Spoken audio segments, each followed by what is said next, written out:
truth be told, we've tried before. We had MOU. Kenyatta was given power by Jaramogi. That is history that is very clear, written. What happened? They didn't work together. Mheshimiwa Kibaki was given opportunity by the late Prime Minister Raila Odinga. Just from the day one of swearing in, Raila was never considered and his followers. You leave alone that. Come to the Uhuru one. Are you getting that?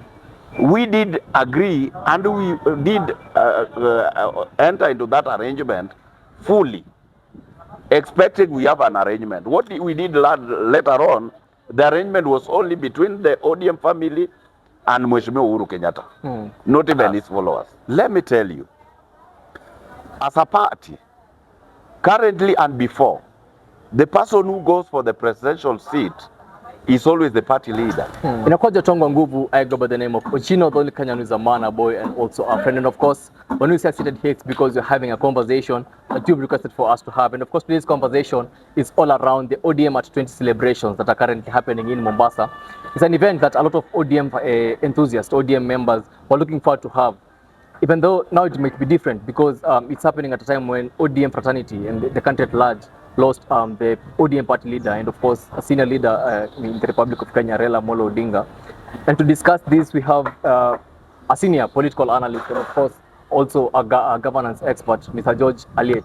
George. Yes. Karibu sana. Karibu, asante. Nilishangaa that when I called you, nilikuwa najua nitakuwa nasikia uko Mombasa, but funny enough niliweza kukupata. Yeah. Good news for us, ulikuwa around, but maybe for you, Siji, maybe you have plans to go to Mombasa, ama what's the issue for you in that celebration? The interest is full, and of course, I'm not there physically, but I'm there in spirit. But equally, I might be heading there tomorrow. Yeah. Yes, in the morning, so that I join hands with them. We do what is necessary. Yeah. But if it is not going to be possible, because there are so many aspects that we are running in tandem with that, from 18th up to 20th, we are also expecting there to do one or two things with the people's assembly. Yes. And now that this event, finally, the ODM at 20 is happening, even though unfortunately it's happening at a time when the party leader, Raila Odinga, has already passed on. How different does it make this event? Okay, as such, the event is not pompous and colored the way it ought to have been if at all the party leader was present. Because like if you were checking with it, there was no any discussion that was leaving Raila's Amolo's demise with the individuals talking there. So meaning it was grief and an event at the same time. But if at all he could have been there, I think it could have been different. Yeah. Yes. And also there are some people who might also question why was the event taken to Mombasa and periodically imekuwa ikifanyika in Nairobi. Now that it's in Mombasa, how different is it? And maybe for you as an ODM member, what influenced the decision for these ODM at 20 celebrations to be held in Mombasa? Brother Ochino, if you are very keen with the happenings in the country, there are only two places you can hold major events. It is either in Nairobi or at the coast. But as you know, when you come from the Luo nation, the immediate place you'll get probably a good proper following of the ODM. If you leave Nairobi, it is all at the coast. So I think having it at the coast is just as normal as having it in Nairobi. But many a times, you'll have to agree with me, this is the first time we've had such an event. Not of any other party, but of the biggest party. Yes. ODM. Yes. And the way that the leaders and also some of the members arrived there, they went there with a convoy. they said it was a convoy of SGR trains. And they're saying that now that it was VVIP everywhere, even those of them who had the regular seats, the VIP bado ya baba. Maybe, do you see that ilikuwa tu mbwembwe tu, ama maybe it was just a logistical cost that even the senior leaders wote waleta na the SGR My friend, leave alone logistical cost. ODM is a rich party. Yeah.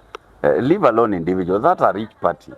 And besides that, if you check the elements who are running ODM affairs, it is us, you know us, the way we behave. Yeah. We are also always above the game. We tend to set pace in almost everything. So it was done in a way, whichever party might also want to do the same, they have to copy from us. Yeah. Yes.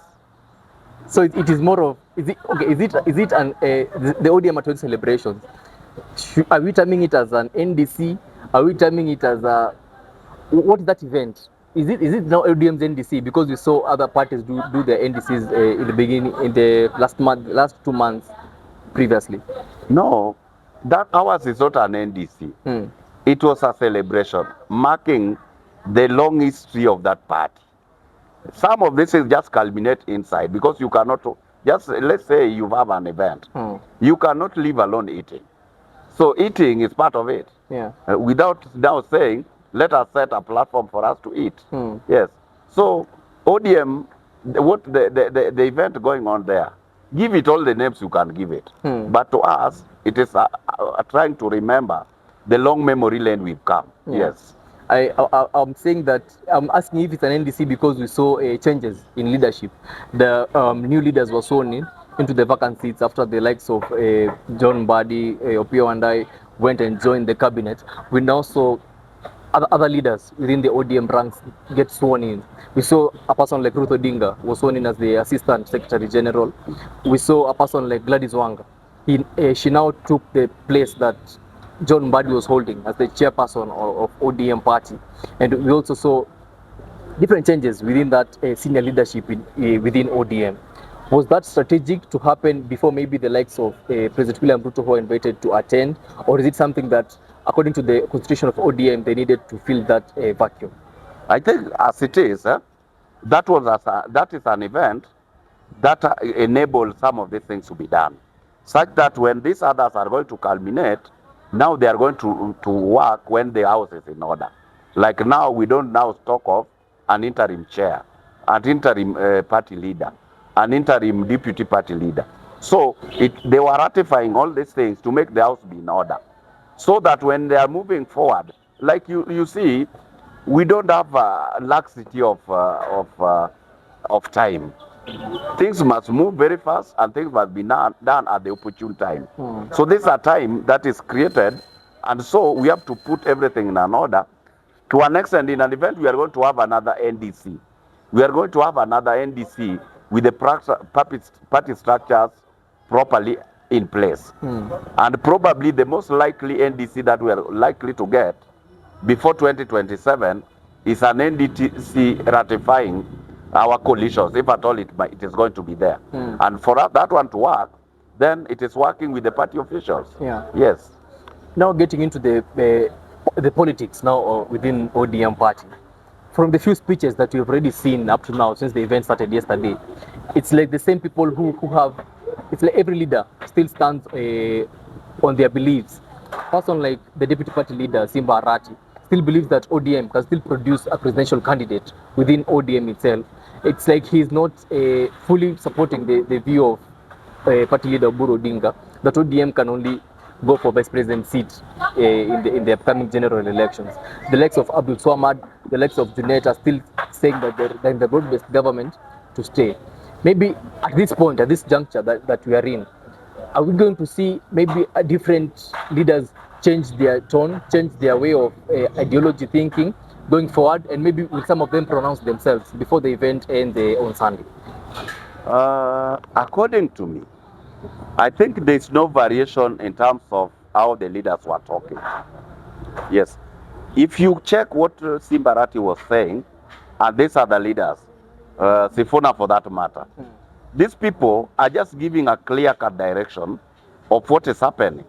Like, the real issue or the debate on the broad-based government wasn't that now they are folding up to support Mheshimiwa Rais or Kenya Kwanza government up to 2032. It's what pegged on the 10 points agenda that was running up to 2027. So, having said that, what are their statements inclined to? Their statements are inclined on the fact that the party must handle its own things until such a time and new developments are going to come up. But it is not a version of they are not going to work with Ruto. Are you getting that? The only statement they are trying to do away with is that ODM is not now focused on attaining power. Because as we know, political parties are formed to get power. And now that we are working with the government in power, does not mean we are not prepared to have power. What if the current government decide we don't need you? Where is it going to leave ODM as a party? And so they are structuring themselves in a manner that anything that is going to come up when now we are going geared towards the election, they are prepared.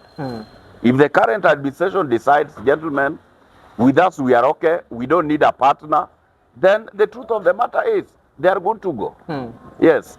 And at the same time, equally, you cannot just be in a system where you are saying you bought a car, but by virtue your brother knows how to drive, you are reasoning, I don't want to know how to drive. Are you getting that? Yeah. Purporting that your brother is going to drive you around. What if your brother also acquires a car immediately? Are you getting that? So you have to proceed with your programs. Then when now the time comes, people agrees. But believe me, at the end of the day, we are going to support Ruto for a second term. As a party. Yes. I'll repeat that one 1,000 times. We are going to support Ruto for the re-election as a party. Yes. And having that in mind, and you say that political parties are there to attain power. Yes. Does it mean that now William Ruto has a probability of being the ODM flag bearer? And if at all that is to happen, you know, within ODM, the constitution of ODM says that the party leader is the person that is usually the flag bearer when they go to any election. Will that change? And if at all it happens, what is the future of Oburu Odinga within ODM? Let me tell you, some of these things are pegged on the word. You are told from the Bible that the word is everything. The only creature that the word didn't come up with is only human being. These other things were from the word. God just pronounced them and it came to pass. So what is happening? In fact, if Mheshimiwa Rais wants to be re-elected, the options are so many. Ikiwemo being a party leader of ODM. All this is just a ratification. Like you are aware, tomorrow they are going to walk in there as the founder members of the party. If he feels the previous home is even more glorious than the current home, what does it happen? What happens? We cannot chase him away. In fact, if that one happens, now we have head win. We don't have a double chance. He comes straight and we give him and he proceeds. Are you getting that? Yeah. Yes. So that's the rationale of what is going to happen. And two, I've told you severally, Mheshimiwa Oburu Odinga, leave alone age, is also somebody who is level-headed and very intelligent. Are you getting that? If there are probability questions in life, if you know if I take this route, I'm going to get it. And if I take this route, I'm going to lose it. And if I take this route, I'm not going to get it and I'm not going to lose it, but at least I'm going to get something. You hope for any, but the worst one is going to lose it. So, like in a negotiated democracy, if let's say, for example, Mheshimiwa Rais decides I'm not now going to run on an ODM ticket, we don't have deficiency of legal minds in Kenya. They are going to work out the legitimacy and work out the rationale of how that is going to come out. Everybody being given consideration, ikiwemo our party leader. Yes. And just as I've said, let us not wash away that fact that within ODM, Yes. the tradition has been that the party leader Yes. is the one who is usually the flag bearer. Yes. And of course, even when ODM is going to the negotiating table Yes. with the government or even the opposition, whichever way they go to, then the party leader as of now will be Oburu Odinga. If at all no change is made until that time when the presidential elections are coming and coalitions are starting to form, will Oburu Odinga be the person that maybe will secure the position of vice president, as they had indicated that ODM is not going to negotiate for anything less than the presidency or number 2. If at all it happens like that, are we going to see a situation where Oburu Odinga will be the candidate for ODM to go to be nominated as the vice president of maybe Ruto or maybe even the opposition side, and if at all it will be Oburu Odinga, how different does it now make the equation for ODM 2027 politics? Let me tell you. To start with, you don't have an equation of negotiation with the opposition. That equation is not there. I've told you this, and I want you to mark my words. ODM as a party is the membership, not Mheshimiwa Oburu Odinga and the likes. It is us talking. And if they feel they don't need our voices, we leave it for them. Yes. And so, having left it, it remains a shell. They are not going to negotiate with an equal partner when they don't have followers. The party is only appealing because George Aliet and others are there. Are you getting that? And I can tell you for a fact, me talking on social media is their bonga points. They say, okay, we have a lieutenant there in the name of George Aliet and others. Let me tell you, as a party, currently and before, the person who goes for the presidential seat is always the party leader. But some of these things are not casted on stones. If they feel the field should be widened, given an open space, so that the Simbas, the Abdul Samad, the Ososi, name it, the Gladys Wanga, even a youth leader in Nairobi decides I want to go for the presidency through the party, they are given open space. It is now upon the NDCP to ratify that it is not a must that the party leader is the one to go to the presidency. But Aliet, you cannot. How is it that a majority of ODM members are very certain that they cannot negotiate with the opposition? What if, because politics is about interest, what if the current opposition has constituted approaches ODM with a better offer, maybe let's say even 2 times better, or offer a 200% better offer than the one that can be offered with the current government of the day? Will ODM not consider that offer and support the opposition for presidency in 2027? Okay, let me tell you. As one of the people who at one point tend to give you the direction of our party, even though I don't have that power of attorney to talk on behalf of the party, but the sample words I give out resonates well with the party members. Let me tell you, sometimes, my brother, decisions are pegged on the current status and the previous issues. There's somebody who might give you a deal, and that deal looks just too nice, but it will never come to pass. And some of these things, we've seen them not once, not twice. The reason why I'm telling you this is that the composition of those who are in the opposition, not all of them, but the truth be told, we've tried before. We had a MOU. Kenyatta was given power by Jaramogi. That is history that is very clear, written. What happened? They didn't work together. Mheshimiwa Kibaki was given opportunity by the late Prime Minister Raila Odinga. Just from the day one of swearing in, Raila was never considered as his followers.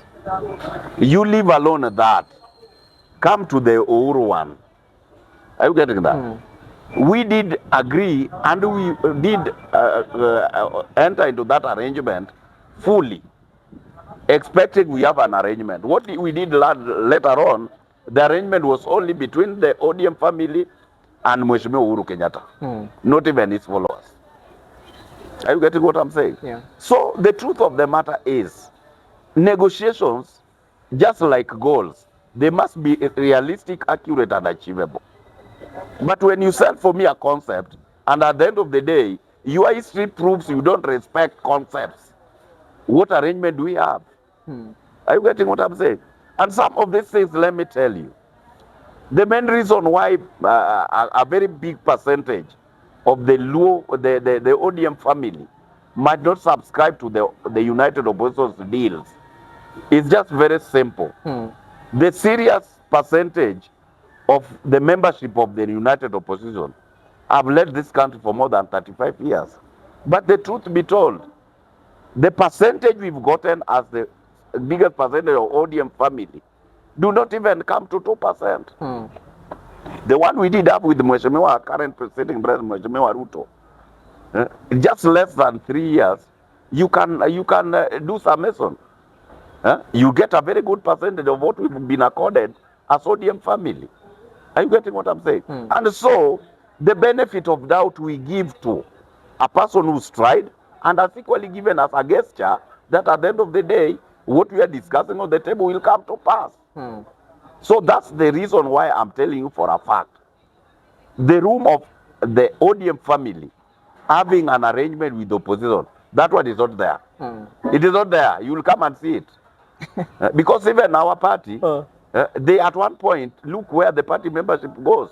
They cannot just decide and go into arrangement thinking they'll coerce us to go there. We are not going to go there. Yes. And that one does not mean they're not going to have one or two people who are allied to the opposition. Even with the former prime minister, we had these henchmen from the Luo nation who've never supported it. Yes. But I'm talking of a statistical percentage that is viable in the dispensation. Yeah. Now let us reason Mheshimiwa Odinga is the party leader. And they've entered into arrangement, we've entered into arrangement with the current president. Odinga being Ruto's running mate is not news. We did have Obama and who? Age-wise. So these things are not about anything. It is not just a matter of common understanding. Yeah. Yes. In the US, it was Obama and Biden. Yeah, and Biden. Yes. Now shifting the gears now, Yes. going into the invited guests. Yes. A lot of people are looking at President William Ruto and Uhuru Kenyatta attending as they were invited and they accepted the invitation. So a lot of people are trying to just politics is perception. For you as Judge Aliet, in your own understanding, if at all they attend that event in person physically and attend on the same day, from their speeches, what are we likely to read from their speeches, Uhuru Kenyatta and William Ruto? And are you going to see all of them coming, or one of them might boycott?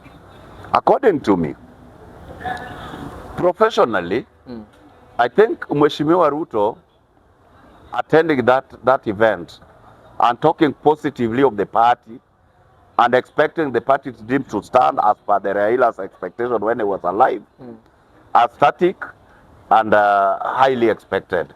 In fact, we don't expect anything unique from him. And politically, it equally adds the relevance and gives a gesture that already we are a family. However much are married in Zimbabwe, another one is married in France. The denominator, we are a family. Then two, in the total attendance, with the political perception, if what Mheshimiwa Uhuru Kenyatta is trying to do, according to me, I don't expect him to attend because of the political ramifications. If he attends, then from the votes he expects from the backyard and the respect he expects from the backyard, because his backyard doesn't conform to Ruto's ideology.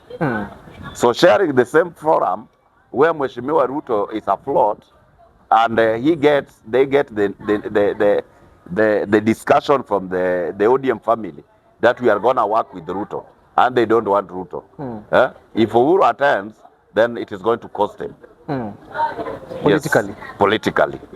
But at the same time, Uhuru attending and Ruto's attending gives a clear communication to the general public that politics is not enmity. It is just part of the game. Yeah. Just the same way an advert is given out in KBC that we are going to hire personnel. Somebody comes from KTN, another one comes from Citizen. All of them are lobbying for the same opportunities. Are you getting that? Yeah. So if it happens that way, that's the general version. But on political ramification, I don't expect Uhuru to attend. But even if he doesn't attend, whoever understands the dynamics in politics will not put Uhuru in bad books. Yeah. Yes, because at the end of the day, we have strategies of how to score. And if I'm gonna go a direction that is not going to make me score, I have no business taking that direction. Yeah. Yes. And for the President William Ruto, is it advisable or will it be a political gain for him to attend himself as an individual, as the founding member, or saizi pia he is allowed to come with his battalion, the kind of battalion in UDA?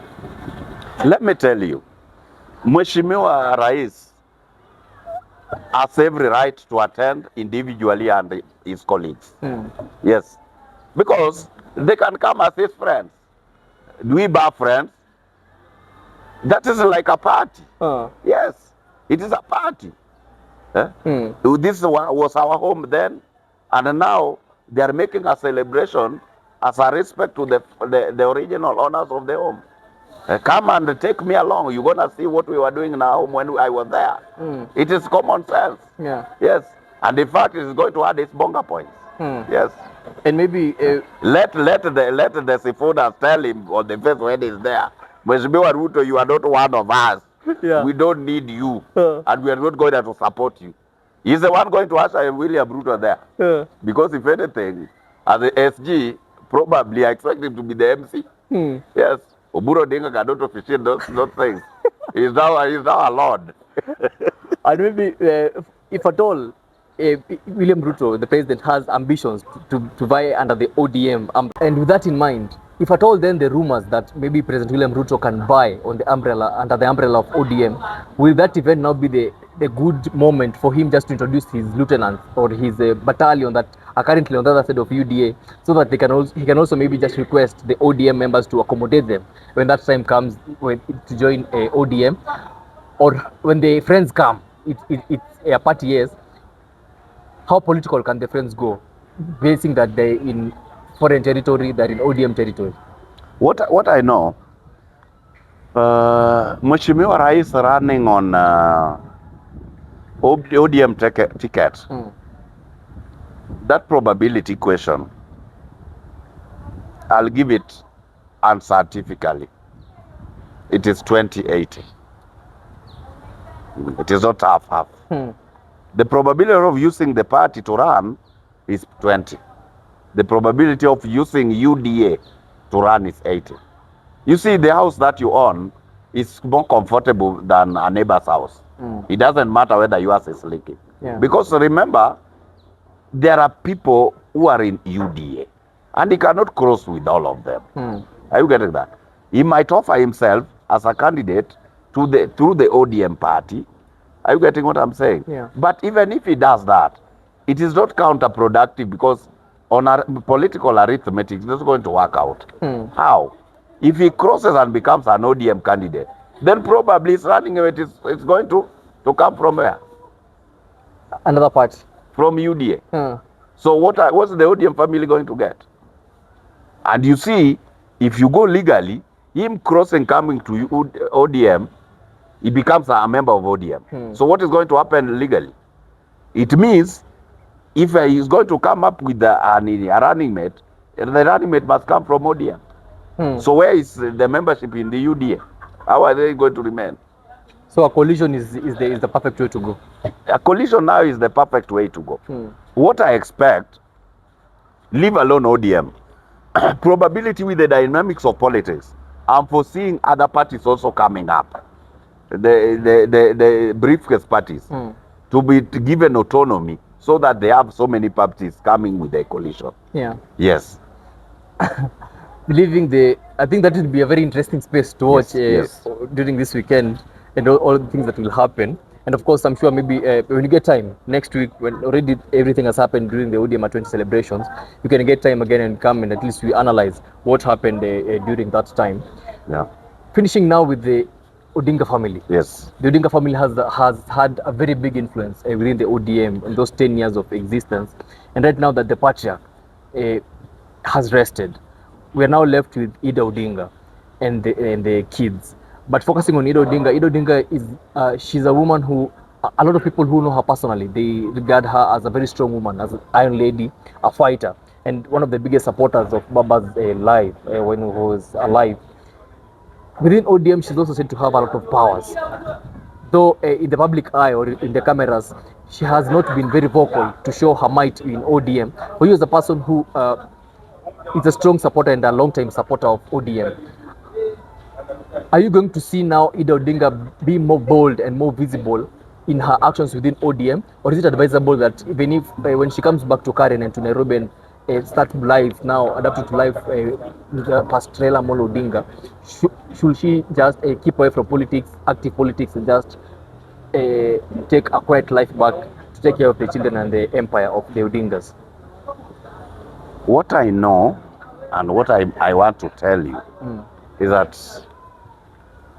Be Odinga, just as the way they say that behind every successful man there is a woman.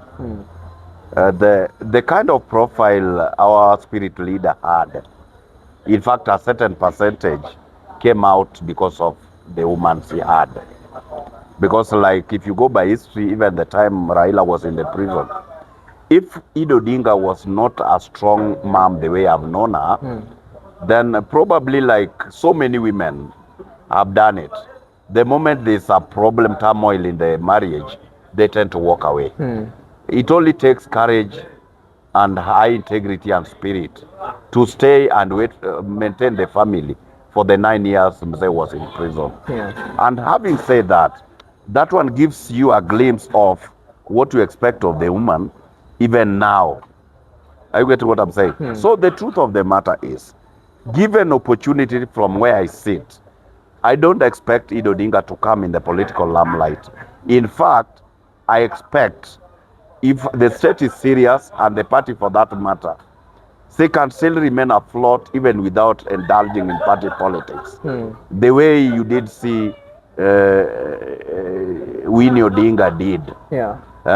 You did see the wife of Shamora Machel did. These are renowned women who've stood out to be counted in the global space. And so, in an event, Be Odinga is misadvised. Of course, I understand the caliber he is. He's not going to be meddled on that. Stands outside the party politics. She's going to be a global woman. Yes. The only variation is the space should be taken by the other Odinga family.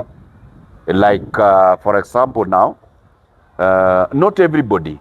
Like, if you are very analytical, even the Jesus family, they only pronounce being we are talking of in Jesus Christ. But he had brothers. Are you getting that? If you go to the Odinga family, it is not only Oburu, Ruth, Akinyi, and the likes. There are so many people in the Odinga family. But why are we not only talking about Raila Oburu? It is because there were those people in the platform. Like now, the terrain is holistically remaining with Winnie and remaining with Jaokoburu. Are you getting what I'm saying? And so, if at all there is anything to be done politically in that platform, I expect them to assist and mold some of these young people to come up and participate. And the truth be told, the spirit of the leadership of that family is what held the party and the community for that matter. And so we cannot assume them. Yes.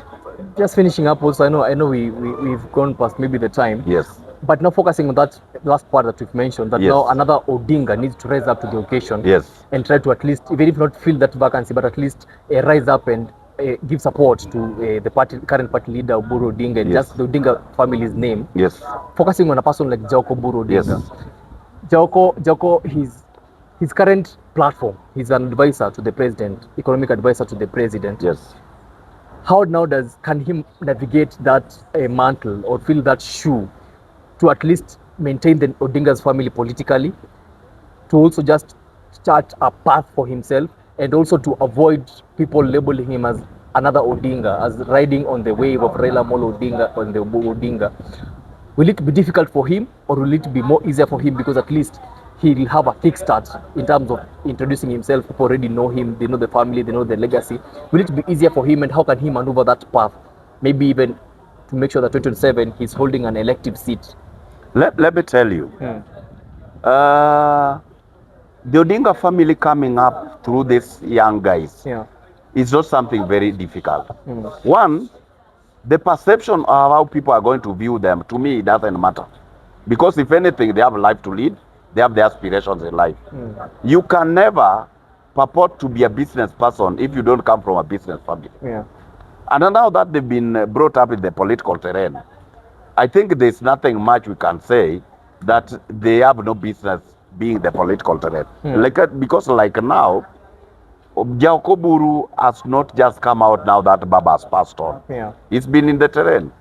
In the political arenas the uncle has been running, Jaokoburu has been in the youth league doing proper mobilization. And two, is somebody who's school and culture. It's not somebody you can assume He's not a novice. He knows, he has the network because they've been this terrain. So, literally, being a government appointee cannot make Jakoburu to sell his ambition of trying to bring the Odinga family up. Because if tomorrow he's fired, what is going to happen? It will still remain. Yeah. Yes. So the position is one of the avenues, and that position, I believe, it was not a favor given to him. He merits it. Yes. And so it is only it entails is its vigor and aggressiveness and its relevance to the Luo nation. Yeah. And for that matter, to the friends of the party. Yes. If you come to Winnie, even the previous election, at that young age, I think she's hardly around 36. Winnie from the academic background, leave alone Jaoko, not that Jaoko is not, it doesn't have a background, but I venture much on the Winnie's. Winnie's school in Brooks House School. From there, he went to Dexel. From there, he came and learned in Usiu. And from there, she had, as a business person, she was running a business dealing with technology. Yeah. And now, in the campaigns, he was running the logistical unit and running the digital unit for his father. She was even culminating as a confidant and a driver to the father. So, literally, when you say that family should just go to the dogs, you are not realistic. Are you getting what I'm saying? Yeah. And what will make them probably come up very fast better than others? It is because of the background. They have the logistics, they have the network. Yeah. Now, if you are told go through the diaspora network, you'll start from where? When you tell Winnie, go across even 10 African countries, she will do it with a lot of ease. Yeah. Because she has the network. When Winnie talks to some of these people in the diaspora, she's somebody relevant. They know her. Yeah. Because she's been going around with the father. So, on that, I can tell you, however much they might not fit the father's shoe, however much people will just say, like the way some are saying, it is not the Odingas. But even the Odingas were not given. They came up like a mushroom. Yeah. So these people are also coming up as mushroom. It's not difficult. Are you getting what I'm saying? And even as of now we are talking, nobody has told Jaoko to be the patron of Bunge la Mwananchi Kenya. He's now transversing them. Yeah. And even the government is not funding him. Because it is a passion in him. And the like-minded people like me, we are going to rally along as long as we are accommodated. Yeah. Are you getting what I'm saying? So as a party, whoever wants to compete in that space, they are welcome. But we cannot say the Odinga families will go away. Yeah. In fact, the pride we have because of them. Yes. And that royalty, my friend, cannot wish that royalty away. Yes. They joke around Jakoburu and Win is going to calculate them like a chessboard. Yes. Pastor Aliet, Yes. shukran sana for coming. Thank you. I know maybe today's shoot has had a lot of technical challenges. Yes. But for our part, for our side, that's part of the Yes. things that we experience during these shoots. But imekuwa poa sana, at least to be able to show up. And if at all utaenda Mombasa, fikisha salamu zetu huko. There are some few ODM members who also watch our channels. Yeah. Unaweza fikisha salamu pia. Yes. Unfortunately, sisi hatutaweza kuenda. Maybe if they hold another NDC, maybe within Nairobi, ama by that time, kama tutakuwa na enough funds, we can also fly there and also just get to see how it is and also just cover or provide media coverage.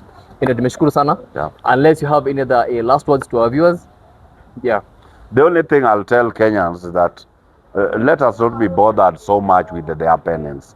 All we need to do is to style up and run this country, be it party-wise or be it individually. But at the end of the day, we live to see tomorrow. Yeah. Thank you.